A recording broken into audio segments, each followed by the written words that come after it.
Hello viewers, আসসালামু আলাইকুম। সবাই কেমন আছেন? আশা করি ভালো। দেশ ও প্রবাস থেকে এই মুহূর্তে কালো জাদু তন্ত্রমন্ত্র এসকে চ্যানেলটি যারা দেখছেন সকলকে জানাই আন্তরিক প্রীতি ও শুভেচ্ছা, অভিনন্দন, ভালোবাসা। হ্যালো ভিউয়ার্স, আজকে যে ভিডিওটা নিয়ে আপনাদের সামনে আমি কথা বলবো, যে বিষয়টি নিয়ে কথা বলবো, এটা হচ্ছে জটিল ও মহাব্বত প্রেম ভালোবাসার জন্য অত্যন্ত পাওয়ারফুল এবং খুবই গুরুত্বপূর্ণ একটি তকবির।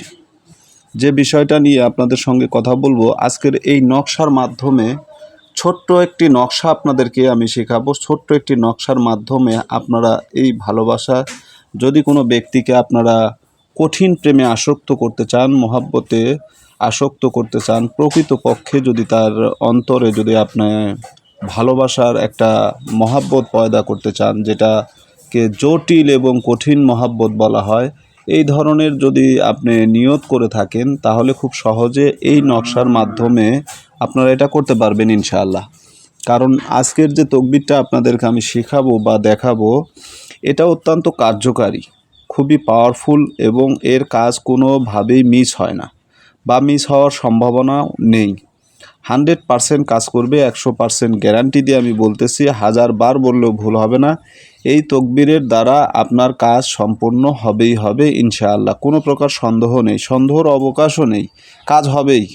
এটা যারা বলে যে আমি কাজ করতে পারি না, তারাও যদি আমি যে নিয়মটা যেভাবে বলে দিব ঠিক এইভাবে যদি কাজটা করেন, তাহলে যে ব্যক্তি কখনোই বশীকরণ করতে পারেননি বা বশীকরণের কোনো প্রক্রিয়া জানেন না, সে ব্যক্তিও করতে পারবে। কারণ এটা একটা জাগ্রতকরণ একটি নকশা, এটি পবিত্র কোরআনই একটি আমল। আপনাদেরকে আমি শেখাবো কয়েকটা হরফের মাধ্যমে এই নকশাটাকে অঙ্কনকৃত করা হয়েছে এবং এগুলো হচ্ছে গুরুবিদ্যা, এগুলো হচ্ছে হক্কানি যে সমস্ত মাশায়েখগণ ছিল, যাদের মানে জীবন দশায় যারা বাস্তবে এটাকে রূপান্তরিত করেছে এবং তাদের মাধ্যমে এই তকবিরগুলো প্রকাশ হয়েছে।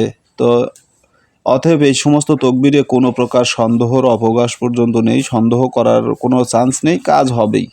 আপনি কাজ করবেন, কাজ হবে, কোনো প্রকার ঝামেলা নেই। এটা দিয়ে যদি কাজ করেন সঠিক নিয়মে, খালি নিয়মটাকে যদি আপনি সঠিকভাবে মানে করতে পারেন, সঠিকভাবে যদি নিয়মটা পালন করতে পারেন, তাহলেই আপনার কাজ হবে ইনশাআল্লাহ, কোনো প্রকার ঝামেলা হবে না।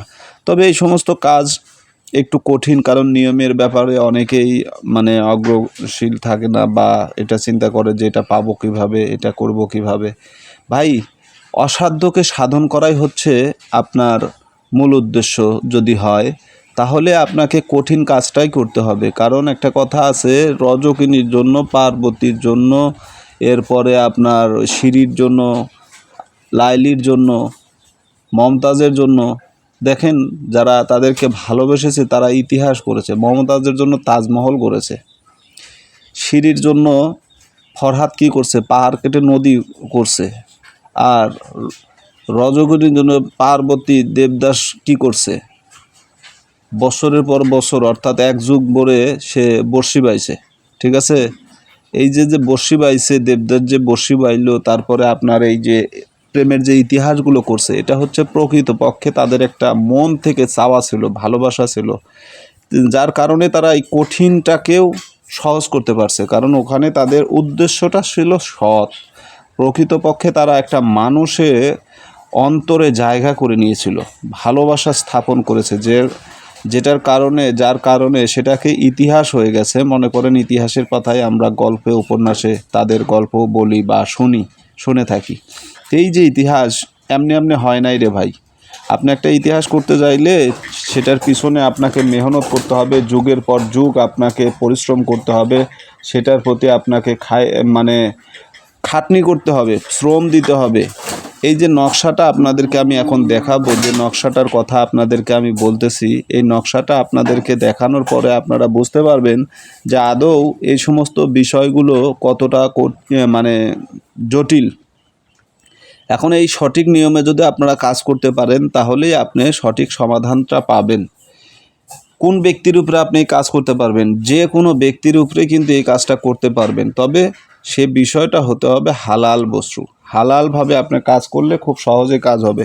তবে ভিডিওটা না টেনে না কেটে পরিপূর্ণ দেখতে থাকুন, দেখলেই আপনারা বুঝতে পারবেন। কারণ ভিডিও কেটে কেটে যদি দেখেন, টেনে যদি দেখেন, তাহলে কিন্তু এই ভিডিওর থেকে আপনি কোনো প্রকার উপকার তো পাবেনই না, বরঞ্চ আপনার ক্ষতি। কারণ স্কিপ করে এগুলো যদি দেখেন, টেনে কেটে যদি দেখেন, তাহলে এটার দ্বারা আপনার কোনো প্রকার ফায়দা আসবে না।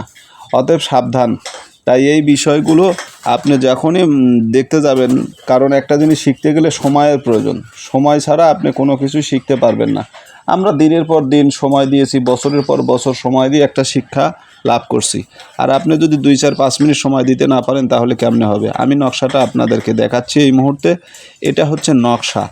এই নকশাটা আপনার অঙ্কন করে নিতে হবে। এই নকশাটা যদি আপনি অঙ্কন করে নেন, এই নকশাটাকে যদি আপনি আপনার জীবন ব্যবস্থায় আপনি যদি কাজে লাগান, এই ছোট্ট একটা নকশা, ছোট্ট একটা এই নকশার মাধ্যমেই আপনি সমাধান পাবেন। তবে এটা সম্পূর্ণ আপনাকে সঠিক পদ্ধতিতে, সঠিক নিয়মে করতে হবে। সঠিক নিয়মের মাধ্যমে যদি করেন তাহলেই আপনার সঠিক সমাধান পাবেন। এখন আসুন, এই নকশাটা আপনি কিভাবে অঙ্কন করবেন, এই নকশাটা কিভাবে কোথায় অঙ্কন করলে এটার আপনি ফলাফল পাবেন। এই নকশাটা কিন্তু আপনার হাপ্রো জাফরান অর্থাৎ মেশকো জাফরান কালি দিয়ে অঙ্কন করতে হবে। তবে এখানে একটা বিষয় আছে, যে বিষয়টা অত্যন্ত জটিল এবং কঠিন। অনেকেই এটার সমাধান খুব সহজে পাবেন, অনেকে পাবেন না। কারণ এটার সমাধান করতে গেলে যে জায়গায় যেতে হবে সে জায়গা অনেকে যাইতে পারবে না, আবার অনেকের কাছে এটা কোনো ব্যাপারই না। এই নকশাটা অঙ্কন করার জন্য আপনাকে রবিবার দিন বেছে নিতে হবে। রবিবারের দিন আপনাকে ধার্য করতে হবে। রবিবারের দিন আপনাকে বেছে নিয়ে এই নকশাটা আপনি অঙ্কন করতে পারবেন। রবিবারের দিন হাব্রো জাফরান, মেশকো জাফরান কালি দিয়ে আপনার কয়েকটা 5 থেকে 7টা ধূপকাঠি জ্বালিয়ে নেবেন। আগরবাতি বা ধূপকাঠি যে যেটাই বলেন, আগরবাতি ধূপকাঠি জ্বালিয়ে নেওয়ার পর আপনি শরীরে সুগন্ধি মেখে পাক পবিত্রতা অর্জন করে পবিত্রতার সঙ্গে আপনি জায়নামাজে বসে ছোট্ট এই আমলটি আপনাকে করতে হবে। ঠিক আছে? এই নকশাটা অঙ্কন করতে হবে আপনাকে শকুনের চামড়ার উপরে। রবিবারের দিন শকুনের চামড়ার উপরে যদি এই নকশাটা অঙ্কন করতে পারেন, এখন বলবেন যে শকুনের চামড়া আমরা কোথায় পাবো? এটা তো অসম্ভব। না, অসম্ভব বলতে কিছু নাই। পৃথিবীর এমন কোনো জন্তু নাই যে জন্তুর চামড়া কিনতে পাওয়া যায় না। এটা আপনি বিভিন্ন বেনেতির দোকানে পাবেন। যে সমস্ত দোকানে কবিরাজি জিনিসপত্র বিক্রি হয় তাদের সাথে যোগাযোগ করলে আপনারা পেয়ে যাবেন, কোনো প্রকার সমস্যা নাই। কারণ আপনারা তো দেখেন রাস্তাঘাটে অনেক জায়গায় ওই যে বেদেরা বিভিন্ন মানে জীব জানোয়ারের শরীরের অংশ নিয়ে তারা কিন্তু বসে তাবিজ বিক্রি করে। তাদের কাছে খোঁজ করলেও পাবেন। 2-4, 50, 100 টাকা, 500 টাকা খরচ করলে পেয়ে যাবেন, কোনো ব্যাপার না। আপনার সামান্য 2 ইঞ্চি বা 4 ইঞ্চি এরকম আপনার চামড়া দরকার হবে। এই চামড়াটা যদি আপনি নিতে পারেন তাহলেই মনে করেন যে এই চামড়ার উপরে রবিবারের দিন এই নকশাটা আপনি অঙ্কন করবেন। নিয়মটা দেখানো আছে, তারপরও আপনি বলে দিলাম। এই নিয়মে যদি আপনারা কাজ করেন ইনশাল্লাহ কাজ হয়ে যাবে, সঙ্গে সঙ্গে এটার ফলাফল পাবেন। তাবিজটি লেখার পরেই তাবিজটি যে ব্যক্তিকে আপনি বশীকরণ করতে চাচ্ছেন সেই ব্যক্তির বাড়ির সীমানায় পুঁতে রাখবেন। গোপনে পুঁতে দিবেন, গেড়ে দিবেন, দাফন করে দিবেন তার সীমানায়।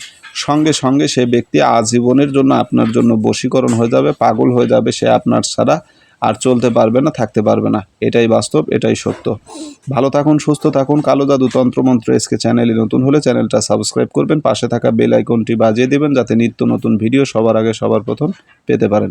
আজকের মতো আমি তান্ত্রিক গুরু এস এম সুলতান মাহমুদ বিদায় নিলাম। আল্লাহ হাফেজ।